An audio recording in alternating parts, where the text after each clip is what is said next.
Hi, my name is Amy McLean. I'm a fetal nurse coordinator. My name is Kim Galbraith. I am a nurse coordinator. Together, we care for families who are affected by congenital heart disease. When a mom comes in for her first ultrasound, a lot of times they're just there to find out are they having a little boy or a little girl. And then they receive this diagnosis of a congenital heart defect that in that moment devastates these families. We found out at our 18-week anatomy scan that he was a boy and that there was something wrong with his heart. We could tell by the amount of time that the ultrasound was taken that something wasn't right. Basically blood flowing through all 4 chambers when it should just go from complete hole in her heart. Yeah. I was 35 weeks pregnant and something just didn't feel right, so I went to the doctor and his heart rate was just racing away. It's scary no matter what, and they don't know what they don't know, and it's our job to help walk them through all of that. It was pretty devastating at first, I think. Yeah. You know? You hear something that you don't really know what it means. Scary. Scary.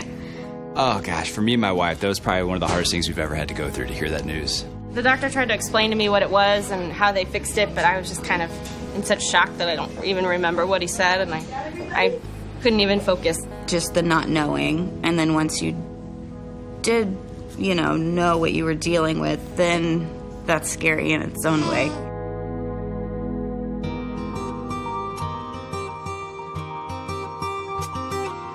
After we make that initial diagnosis and the shock wears off, we're able to then bring these families back, have them meet with our newborn medicine doctors. What our care team allows is for a parent to meet every one of the pediatric specialists that'll be help caring for their babies following delivery. They're in good hands way before their child's even born. Amy was involved with this right from the diagnosis and the get-go. She was with us for every single appointment, just being able to explain everything that's going on, kind of be that in-between between us and the docs. Whenever the doctors call and say that something is important coming up, she makes sure that she's always there. We were having all these terms thrown at us that we had no idea what they meant, and Amy was great at explaining things, and she was just amazing. We are 2 hours away, so I stayed at the hospital my last month of pregnancy. Jamie had to go back and forth, and I didn't have any family here. So Amy, she cried a lot with me and laughed a lot, and she will forever be in our family. Very much. It's one of the worst days of your life, and to have Kim be there, it was great. She stayed in the room the whole time. We had our echo, which lasted about 2 hours.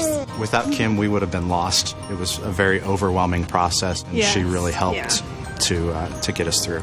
She was the beginning of our bridge between doctors and family. Answered any questions that we had, anything, concerns, you name it. She was the glue in the whole puzzle. She was always willing to talk or listen or cry. Yeah. She gave me more hugs than I can tell you. It was great. She's really good at what she does. They all bring so much to my life. I think they really changed how I've practiced and how I see these families. I've been with them at their lowest point, and then I am able to see them today and how their beautiful kids look. It gives me such great joy. My families are such a blessing in my life. I think about how different my life would be have I not been touched by each of these babies and each of their moms and their dads. And everyone teaches me something. Everyone has just a little piece of my heart that they sneak in there, and I'm forever changed by them. I always say these families that we take care of are the most resilient families that I've ever met. They're amazing. My biggest worry was, what's her quality of life going to be? Is this, will she be able to be a normal kid? Will she be able to run and play? And hopefully she will be. Part of what we do too is not only helping them know what to expect in the newborn period, but also helping them realize what their child should be able to do and talk to them, because they often want to know what is my child going to be like when he or she gets older. Your child might not be an Olympic athlete, but that doesn't mean they can't play t-ball. One of the important contributions that the American Heart Association is making for these families is providing with options, with the research, with the support to really remember that their children can be everything they are meant to be. It's great that the American Heart Association has wonderful resources for them and that they're working with other institutions in our community to bring awareness that congenital heart disease is the #1 birth defect in America. We can't say thank you enough to the American Heart Association because without all the money that they've raised and all the efforts they put forth, I truly believe that Aiden wouldn't be here today. The technology and research has really come a long way and helped these kids so much, and thank you very much.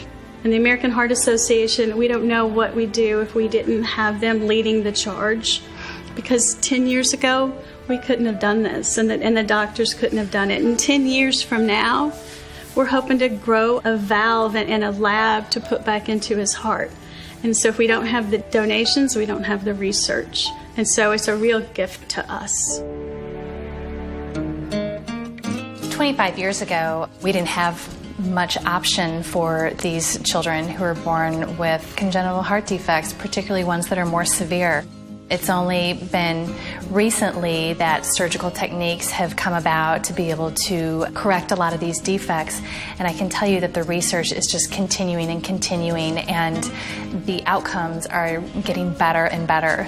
I think what all the offerings and all the support of the American Heart Association and all the benefits that could come from the money that we raised tonight is we give families hope. When a mom has received this diagnosis for her baby, that's all she needs is hope. And so this way a family's able to go online, they're able to go to their website and they're able to see, you know what, this is being done, and we're able to take that research and that information that's provided, and when we're meeting with our families prenatally, we're able to say, here's our success rates, and here is what's happening for children who have already walked this road. And if anything, it gives them hope, and that's all that anybody needs. You are my sunshine, my only sunshine. You make me happy when skies are gray. You'll never know, dear, how much I love you. Please don't take my sunshine away. Please don't take my sunshine away. Please don't take my sunshine away.